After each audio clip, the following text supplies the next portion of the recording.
Students, आज हम पढ़ेंगे क्लास 11th का लॉर्ड कर्जन, जो कि हमारे अंग्रेजी वायसराय थे। जब उन्हें भारत से जाना पड़ा था क्योंकि उनके शासनकाल में भारत की प्रजा बहुत दुखी थी।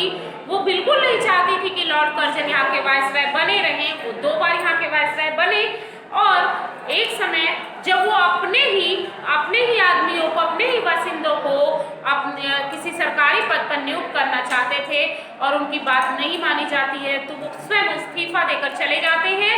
तो बालमुकुंद गुप्त जी ने लॉर्ड कर्जन के भारत से इंग्लैंड वापस जाने की स्थिति में उन पर व्यंग करते हुए इस रचना को लिखा है, विदाई संभाषण। तो विदाई संभाषण रचना में बताया गया है, प्रस्तुत व्यंग रचना के माध्यम से लेखक बालमुकुंद गुप्त जी ने भारत के वायसराय लॉर्ड कर्जन के प्रशासन काल में भारतीयों की दुर्दशा का वर्णन किया है।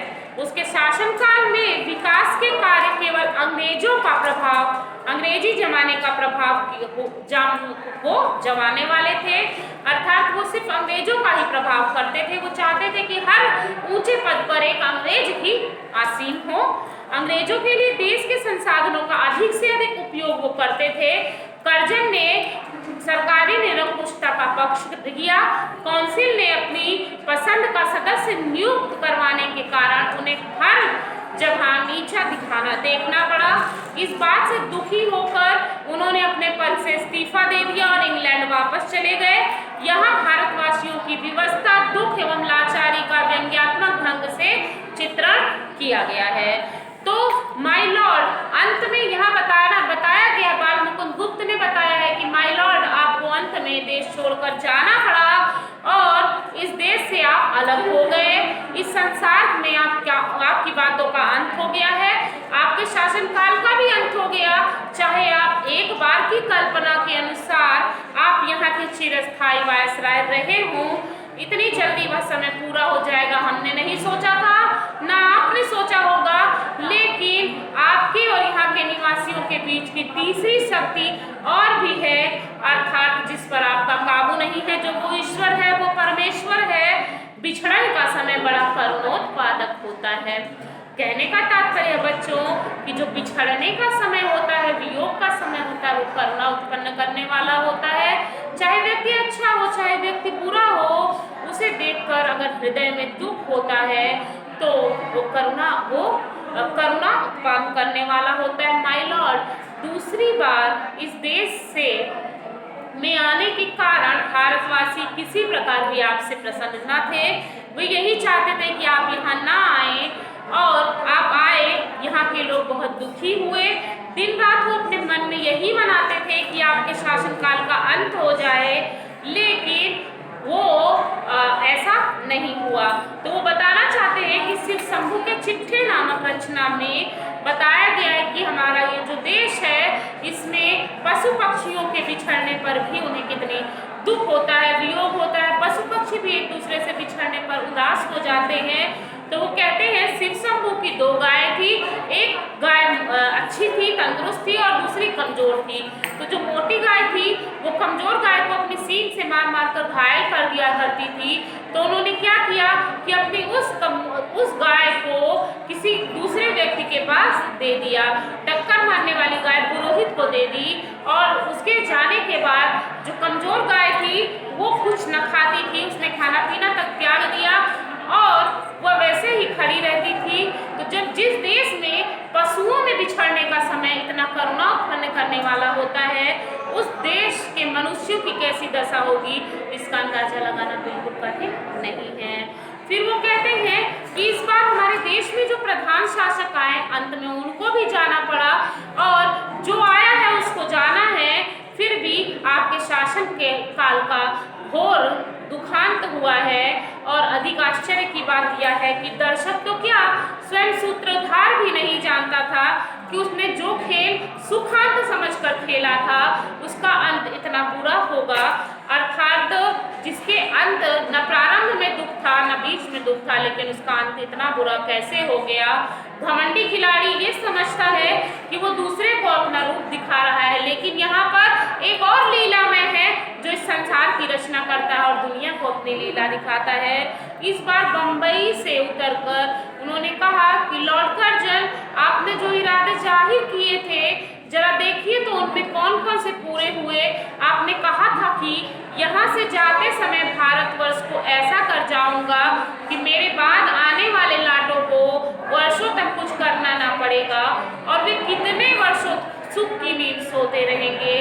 किंतु बात उल्टी हुई, आपको स्वयं इस बार बेचैनी उठानी पड़ी है और इस देश में जैसे आप अशांति फैला रहे हैं, इसके मिटाने के में आपके पद पर आने वाले न जाने कब तक ना उनकी नींद और भूख सब उनको हराम करना पड़ेगा। अर्थात जो आपके पद पर आएगा उसे देश की अशांति और सुविधा अशांति को मिटाने के लिए और लोगों को सुविधा देने के लिए कितने श्रम करने पड़ेंगे कि आप स्वयं खुश न हो सके और यहाँ की प्रजा को आपने खुश होने नहीं दिया।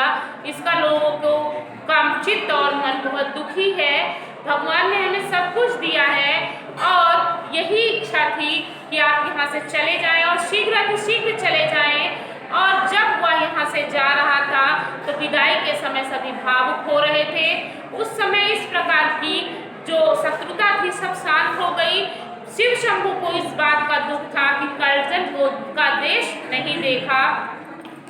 बिछड़ने का दुख तो पशु पक्षियों को भी होता है, तो उस देश के मनुष्यों की क्या दशा होगी जहाँ जितने भी शासक आए सभी को जाना पड़ा। कर्जन के शासन का अंत दुखांत हुआ। अहंकारी लोगों के खेल को भगवान समाप्त कर देता है। मुंबई में आकर माय लॉर्ड कर्जन ने सोचा था कि भारत में ऐसे कार्य करूंगा जिससे आने वाले शासक आराम से रह सकेंगे, लेकिन उसके ठीक विपरीत हो गया। उसने अपने अत्याचारों के बल पर देश में अशांति फैला दी। परिणाम स्वरूप उसकी स्वयं की भूख और नींद गायब हो गई। उसने यहाँ की प्रजा को सुख से नहीं रहने दिया। लोगों की इस बात का बहुत अधिक दुख उसे हुआ। फिर विचारिए तो क्या शान आपकी इस देश में थी और क्या अब हो गई है। अर्थात वो उन्हें नीचा दिखाने का प्रयास करते हैं और कहते हैं कितने ऊंचे होकर भी आप इतने नीचे गिर गए। अलिफ लैला के अलादीन के चिराग को रगड़कर और अबुल हसन के बगदाद खलीफा की गद्दी को आँख खोलकर वह शान न देखी जो दिल्ली दरबार में आपने देखी थी। और आपकी लेडी की कुर्सी सोने की थी और आपके प्रभु महाराज के छोटे भाई और उनकी पत्नी की चांदी की थी। आपने दाहिने हाथ में वह बाएं हाथ में, आप प्रथम थे तो वह दूसरे थे। इस देश के सब रईसों ने आपको सलाम सबसे पहले किया, बादशाह के भाई को बाद में किया। जुलूस में आपका हाथ ही सबसे आगे और सबसे ऊंचा था। हौदा, चंवर, छत्र आदि सब ये सबसे बढ़ करते।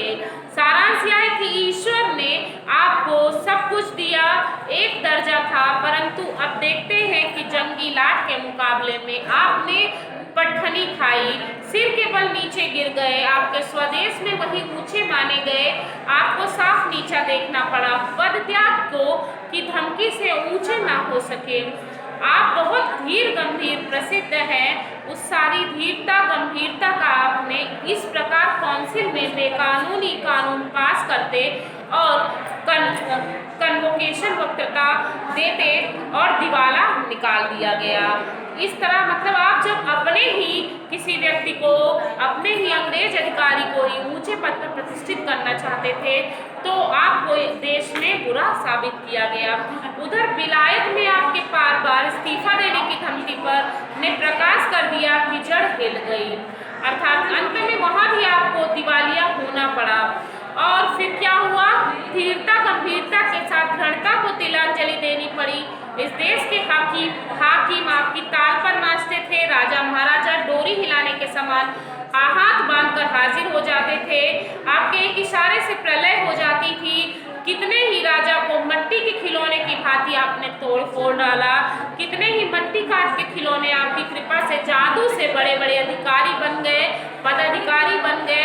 आपके इस इशारे से देश की शिक्षा पायमाल हो गई, स्वाधीनता उड़ गई और वर्ग बंग देश के सिर पर आराह रखा गया। इतने बड़े माय लॉर्ड का दर्जा यह हुआ कि फौजी अफसर आपको इच्छित पद पर नियत न हो सका, आपको उसके मारे इस्तीफा देना पड़ा, वह भी मंजूर हो गया। उनका रखा रखाया आदमी नौकर न रखा गया, उल्टा उन्हीं को निकल जाने का हुक्म मिल गया। जिस प्रकार आपका बहुत ऊंचे बढ़कर गिरना यहाँ के निवासियों को दुखित कर रहा है, गिरकर पड़ा रहना उससे भी अधिक दुख देने वाला है। आपका पद छूट गया तथापि आपका पीछा नहीं छूटा। एक अदना क्लर्क जिसे नौकरी छोड़ने के लिए 1 महीने का नोटिस मिल गया, नोटिस की अवधि को बड़ी घृणा से काटता है। आपको इस समय अपने पद पर रहना कहाँ तक पसंद है या आप ही जानते हैं। अपनी दशा पर आपको कैसी घृणा आती है, इस बात को जान लेने का देशवासियों को अवसर नहीं मिला, पर पतन के पीछे इतनी उलझन में पड़ते उन्होंने किसी को नहीं देखा। तो क्या होता है बच्चों, वो कहते हैं कि लॉर्ड कर्जन आप अपने कामों की ओर ध्यान दीजिए। आप जिस काम को करने आए थे तो क्या कर गए। शासक प्रजा के प्रति आपका जो कर्तव्य होता है, आप हर बात पर निश्चिंत मानते रहेंगे। शुरू कृपा करके बतलाइए, क्या कर्तव्य आप इस देश में प्रजा के साथ कुछ पालन करके गए हैं, अर्थात आपने प्रजा के प्रति अपने कर्तव्यों का कुछ पालन किया है। क्या आंख बंद करके मनमाने हुक्म चलाना, किसी की बात ना सुनना, सिर्फ अपनी करवाना और प्रजा की बात पर कभी ध्यान ही ना देना और उसको दबाकर अपनी मर्जी के मुताबिक काम करना, यही शासन कहलाता है। एक काम ऐसा बताइए जो आपने अपनी जिद को छोड़कर प्रजा के हित के लिए किया हो, अर्थात आपने कभी भी प्रजा के हित को ध्यान में नहीं दिया और इस समय आपके शासन की अवधि पूरी हो गई है, तथापि बंग विच्छेद किए बिना अर्थात बंगाल का विभाजन किए बिना घर जाना आपको पसंद नहीं है। नादिर से भी बढ़कर आपकी जिद है। क्या समझते हैं, आपकी जिद से प्रजा की जी में दुख नहीं होता। आप विचारिए तो एक आदमी को आपके कहने से पद ना देने पर आप नौकरी छोड़ जाते हैं। इस देश की प्रजा को यदि कहीं जाने की जगह दी होती तो क्या वह नाराज होकर देश छोड़कर ना जाती। यहाँ की प्रजा ने आपकी जिद का फल यही देख लिया। उसने देख लिया कि आप जिस जिद को देश की प्रजा से पीड़ित किया है, आपको भी उसने कम पीड़ा ना दी, यहाँ तक कि आप स्वयं उसका शिकार हुए। यहाँ की प्रजा वो प्रजा है जो अपने दुख और कष्टों की अपेक्षा परिणाम का अधिक ध्यान देती है। वह जानती है कि संसार में सब चीजों का अंत है, दुख का समय भी एक दिन अवश्य निकल जाएगा। इसी से सब दुखों को झेलकर पराधीनता सहकर भी वह जीती है। माय लॉर्ड, इस कृतज्ञता की भूमि की महिमा आपने कुछ ना समझी और ना यहाँ की दीन प्रजा की श्रद्धा भक्ति अपने साथ ले जा सके। इस बात का हमें बहुत दुख है कि आपने यहाँ की दीन प्रजा की श्रद्धा भक्ति को भी अपने साथ ले जाने के आप उसमें भी सफल ना हुए। इस देश के शिक्षकों को तो देखिए, आपकी आंखों को ताब नहीं है। अनपढ़ गूंगी प्रजा का नाम कभी कभी अपने मुंह से निकल जाया करता था। उस अनपढ़ प्रजा में नर सुल्तान नाम के राजकुमार का गीत गाया जाता है। एक बार अपने विपद के समय कई साल सुल्तान ने नरवरगढ़ नाम के स्थान में काटे थे। वहां चौकीदार को लेकर उसे ऊंचे पद पर काम करना पड़ा था। जिस दिन घोड़े पर सवार होकर वह उस नगर से विदा हुआ, नगर द्वार के बाहर आकर नगर की जिस रीति ने उसका अभिवादन किया था वह सुनिए। उसने आंखों से आंसू भरकर कहा, प्यारे नरवरगढ़, मेरा प्रणाम लो। आज मैं तुझसे जुदा होता हूँ। तू मेरा अन्नदाता है। अपने विपद के दिन मैंने तुझ में काटे हैं। तेरे ऋण का बदला मैं गरीब सिपाही नहीं दे सकता। भाई नरवरगढ़, मैंने जानबूझकर एक दिन भी अपनी सेवा में चूक की हो, यहाँ की प्रजा की शुभ चिंता ना की हो, यहाँ की स्त्रियों को माँ और बहन की दृष्टि से ना देखा हो, तो मेरा प्रणाम मत स्वीकार करना। नहीं तो प्रसन्न होकर एक बार मेरा प्रणाम ले और मुझे जाने की आज्ञा दे। माय लॉर्ड, जिस प्रजा ने ऐसे राजकुमार का गीत गाया जाता है, उसके देश में क्या आपके चलते कुछ संभाषण करेंगे? क्या आप कह सकेंगे, अभागे भारत, मैंने तुझसे सब प्रकार का लाभ उठाया और तेरी बदौलत वह शान देखी जो इस जीवन में मेरे लिए असंभव थी। तूने मेरा कुछ नहीं बिगाड़ा, पर मैंने तेरा सब कुछ बिगाड़ने में कोई कसर ना छोड़ी है, अर्थात कोई कमी नहीं रखी है। संसार के सबसे पुराने देश, जब तक मेरे हाथ में शक्ति थी तब तक मैंने में कोई इच्छा थी, न मैंने कुछ तुम्हारा भला किया है। अब कुछ शक्ति नहीं है तो मैं तुम्हारे लिए कुछ कर भी नहीं सकता हूँ, पर आशीर्वाद करता हूँ कि तू फिर उठे और अपने प्राचीन गौरव और यश को फिर से लाभ करे, अर्थात मेरे बाद आने वाले हर व्यक्ति तुम्हारे गौरव को समझे। आप कह सकते हैं कि यह देश आपको पिछली सब बातें भूल सकता है। और इतनी उदारता माय लॉर्ड ने कहा, अर्थात माय लॉर्ड जो लॉर्ड कर्जन थे वो इस तरह का भाषण दे ही नहीं सकते थे, इस तरह का वक्तव्य कह ही नहीं सकते थे, क्योंकि उनमें उदारता नहीं थी। वो सिर्फ और सिर्फ भारतवासियों का और भारत देश का समूल नाश करने के लिए, उनकी हानि के लिए, उस देश को क्षति पहुंचाने के लिए, प्रजाजनों को दुख देने के लिए ही यहाँ आए थे।